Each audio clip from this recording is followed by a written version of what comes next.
So I'm sure by now we've all seen ads for Kevin Stitt running for governor here.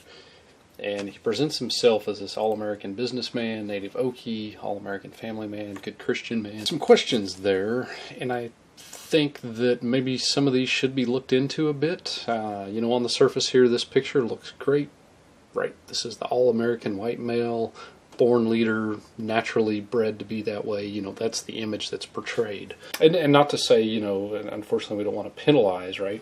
Just because you happen to be a white American male by birth doesn't mean the world's been handed to you. But he's presenting himself as this 1950s good Christian family man who, pulled himself up by his bootstraps and lived by this biblical code and turned that into business success. I think more and more as we find out about history, we start to see that the only people who get ahead that quickly either won the lottery, had a rich uncle that left them everything, or either were involved with very shady stuff or surrounded themselves with people who would kind of do that bidding for them. So I kind of wanted to dig into how did he go from starting a new business in the year 2000 to being in 41 states, basically almost all of the lower 48. Very successful, 164 field offices in 41 states, employing 1,200 people, and a servicing portfolio on these home loans at over $16 billion. How do you just boom like that? Unless you just hit one heck of a lucky break, or just do everything right, or perhaps something else. He attempts to address some of the mud that's been flung at him on his site. He says the truth of this accusation: he has not been fined and banned in over 10 states. Only one state in 2008, and it was part of a routine audit, he says.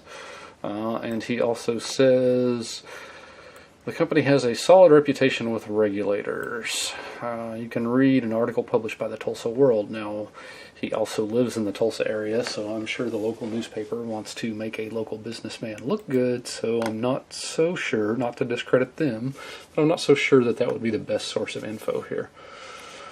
Accusation Gateway Mortgage was named one of the top shadiest mortgage companies in a Business Insider article. And instead of addressing that, he attempts to redirect. Of course, again, our local papers have called him great. Named an Inc. 5000 list for the 7th time. Well, that's based on growth and, investor performance, return on investment for those people who have money, right? Is he making money for the investors? Nothing about the actual business practices. So if we go looking through some of the info we can find, yep, sued by a former employee. Okay, I mean, any large business is going to have some employees suing those. Although this was a pretty good read, and I'll have the link. Perhaps he just got unlucky and happened to hire a shady person, right? And maybe it's the fault of the employee that he had there and not his company, or maybe this is just how they operate. I don't know.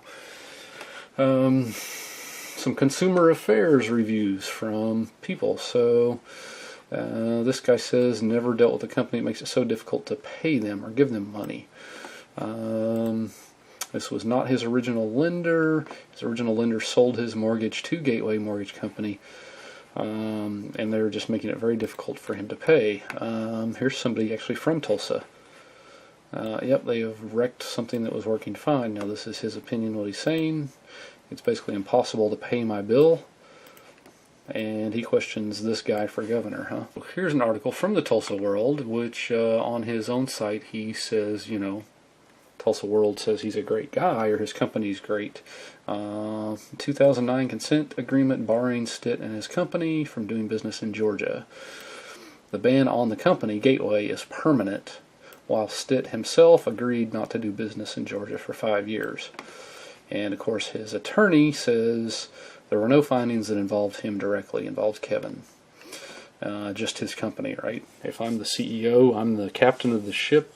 I understand in a large organization things can happen, but it doesn't look good if your business is involved in something like that, and you just say, well, it wasn't me directly, I didn't know about it, right? I'm going to try to distance myself.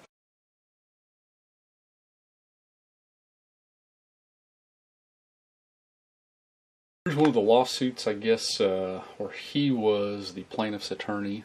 And where do we recognize this name from? This Gateway Mortgage Group, that Kevin Stitt guy that's running for governor for the Republican nomination, is the CEO and founder of that company. And, you know, my opinion, just my opinion from what I've read there, not the kind of guy that I want to vote for, and doesn't look like the kind of company I'd want to do business with. So this could just be coincidental. You know, that Drummond was the attorney here. If we look down here, that is his signature as the acting attorney for Gateway Mortgage Group on this particular case. And this really would have been back around the mortgage crisis time frame. So did this contribute to the mortgage crisis at all? I don't know. It doesn't really address it here, but this was during that time frame, so it certainly can't have been helpful. Here is the article he really attempts to sidestep on his website. This is from Business Insider, and this was the top 10 shady lenders. Gateway Mortgage Group, 98% more defaults, license revoked due to fraud. That's referencing Georgia there. Oh no, that was not Georgia. It was Illinois. So there was another instance in Illinois. State Division of Banking revoked their license in November 2008 for real estate and appraisal fraud. Wow. 1 year probation and a $10,000 fine. He said he did not know if the company was required to disclose the action to Ginnie Mae. I don't know. It looks a bit shady. So he says here in this article that he has raised $1.6 million in the first quarter. $800,000 of that was his own money. So I think we know, being CEO of this company that he founded, he's probably done pretty well. It's a tough debate when a candidate spends their own money. Is that they really feel so strongly that we need leadership and they have a vision that they're willing to spend their own hard-earned money on it, or is this attempting to buy that position of power? And that's a tough thing. You know, perspective is everything. What was the person's intent? And for me, when I look at kind of what appears to me to be shady business practices, then that puts this into a context that makes me think this is more of an attempt to buy the office for his own agenda than out of, being a giving person and really caring that much. So he says he's a preacher's son, and he references that in his ads. Make sure to mention that. We know we're the Bible Belt here. Most, if not all of us, probably grew up going to church, either had a relative that was a preacher, or we were, religion is part of, Christian religion is generally part of our state culture. So I think this probably applies to most all candidates, but I, like so many other things, I'm surprised at how this gets abused. Does he want a pat on the back for doing what the rest of us do? Is he really claiming that he's a good Christian person, or is he just using this as a badge of honor here, or something to hide behind? Started his company with $1,000 and a computer in January 2000, so I wonder if it was a Gateway computer, right? And maybe that's where he got the name Gateway. How did he grow that to 155 offices in 40 states? So really, they are a mortgage broker and reseller, from what they're saying here.